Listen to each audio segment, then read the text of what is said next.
안녕하세요. 어나더월드TV입니다. 1995년 명작 영화 히트는 도심과 한복판에서 총기 강도들과 경찰들의 격렬한 총격전으로 관객들에게 깊은 인상을 주었는데요. 그 영화 같은 일이 홍콩 중심가 한복판에서도 벌어졌습니다. 1993년 1월 6일 AK-47 소총과 권총으로 무장한 강도들이 홍콩의 귀궁석점을 습격합니다. 이 강도 조직의 먹잇감으로 정해진 귀궁석점들은 여지없이 피해를 당하는 것 외엔 달리 방법이 없었으며 이들이 출몰했다 하면 경찰들과 살벌한 총격전이 벌어져 강도들이 쏜 총에 맞아 무고한 시민들이 큰 부상을 입거나 심지어 사망하기도 하여 홍콩 전역이 공포의 생지옥으로 뒤바뀝니다. 도시 전체를 공포의 도가니로 몰아넣은 무자비한 총기 강도 조직의 우두머리. 그는 누구일까요?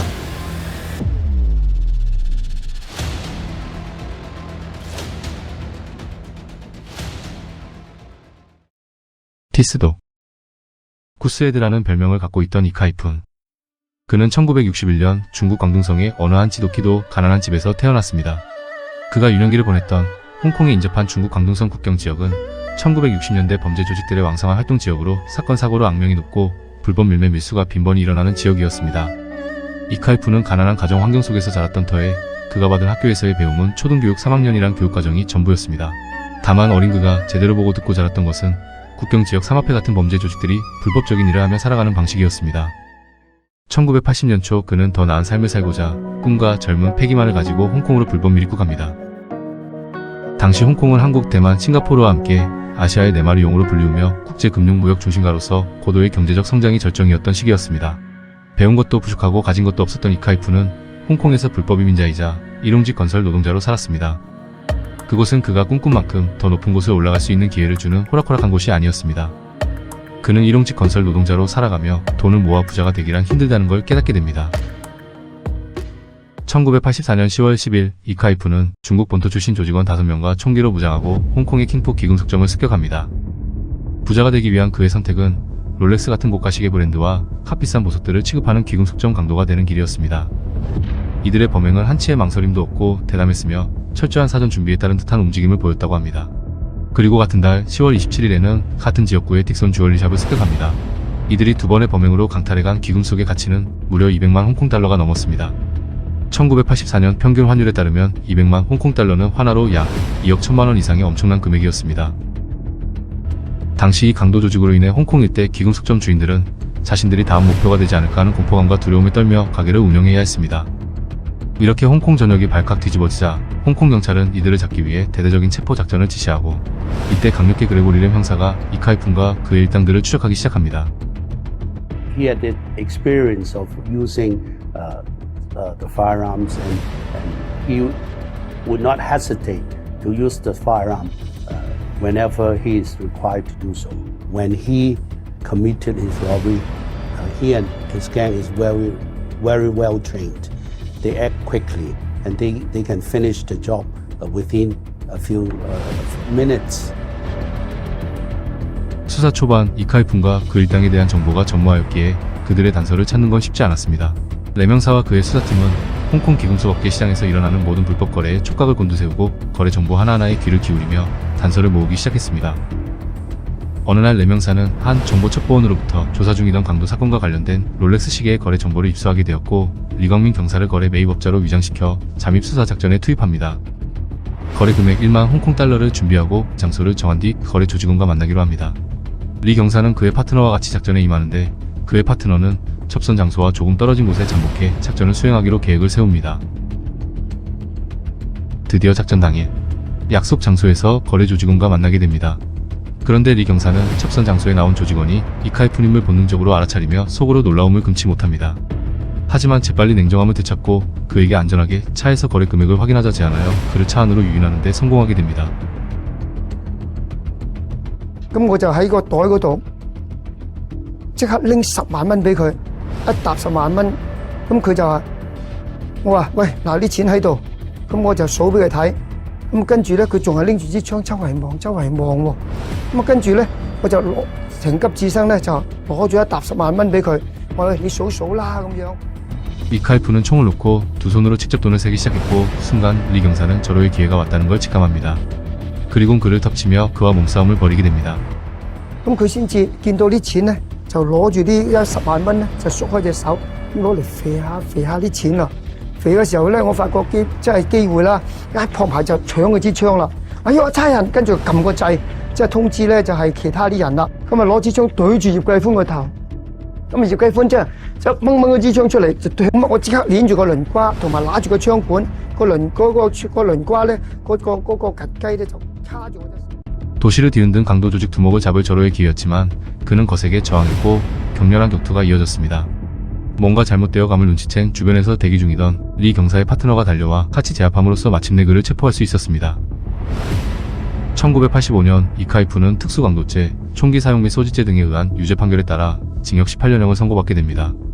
그리하여 스탠리 교도소에 복역하며 긴 징역 생활 속에서 인생 참회의 길을 걷나 싶었는데 1989년 8월 24일 급성복통으로 고통을 호소하며 퀸메리 국립병원으로 응급 이송됩니다.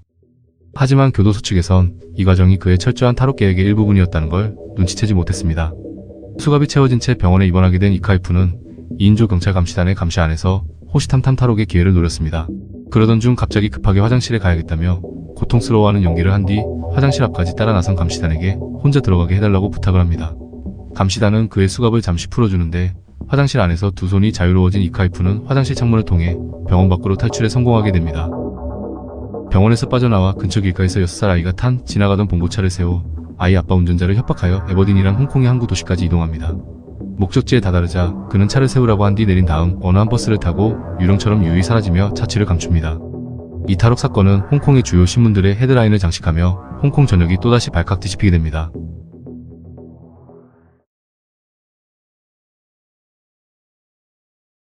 이카이프는 탈옥 후 2년 뒤인 1991년 6월 9일 그의 조직원들과 함께 AK-47과 권총으로 재무장한 뒤 홍콩에 다시 밀고 갑니다. 그리고 홍콩 지역구 쿤통에 5개의 골드스미스 귀금속점을 습격합니다.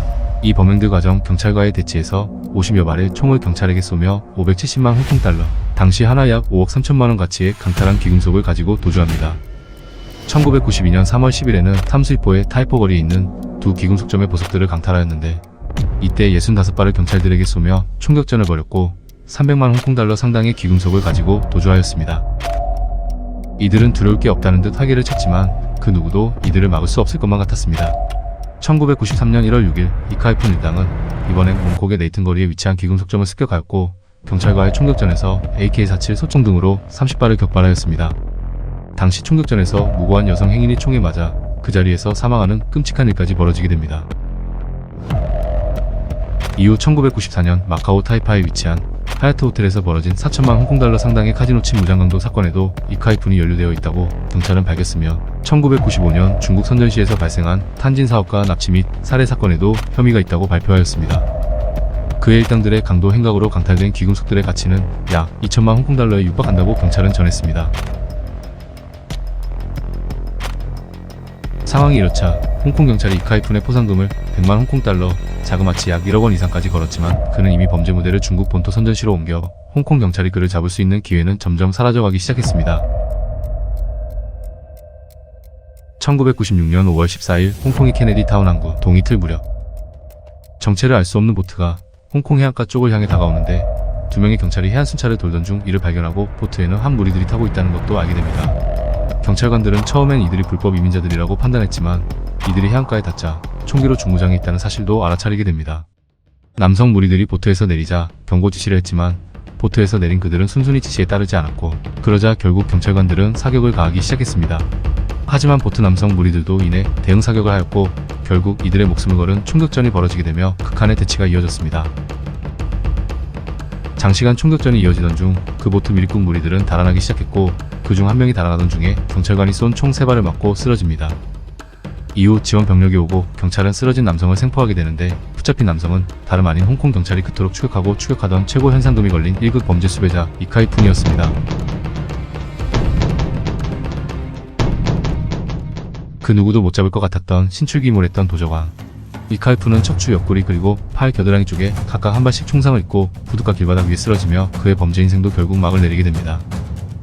그가 조직원들과 타고 왔던 보트에는 2kg의 군용 폭발물과 수많은 총기들이 발견되었는데 이를 보고 경찰은 이들이 엄청난 범죄를 계획하고 홍콩으로 다시 밀입국 시도를 했던 것이라고 전했습니다. 홍콩 매체들은 일제히 긴 세월 동안 홍콩을 공포에 떨게 한 최고현상 수배범 감옥에 가다라는 헤드라인으로 그의 체포 소식을 대대적으로 보도하였습니다. 1997년 2월 18일 이카이푼의 재판이 시작되었고 그는 지난 그의 범행들에 대해 유죄 판결을 받으며 최종적으로 41년의 징역형을 선고받게 됩니다. 홍콩 범죄 역사상 가장 흉악했던 범죄자들 중 한 사람으로 손꼽히는 그는 복역 기간 중 지난 2017년 55세에 폐암으로 결국 초라하게 생을 마감하게 됩니다. 본인의 부를 쌓기 위해 무고한 사람들의 피를 흘리게 했던 범죄자. 피로 얼룩진 돈은 한 푼도 가져가지 못하고 결국 몹쓸병에 걸려 그 고통을 느끼며 세상을 떠났습니다. 여러분은 그의 인생을 보고 어떤 생각이 드시나요?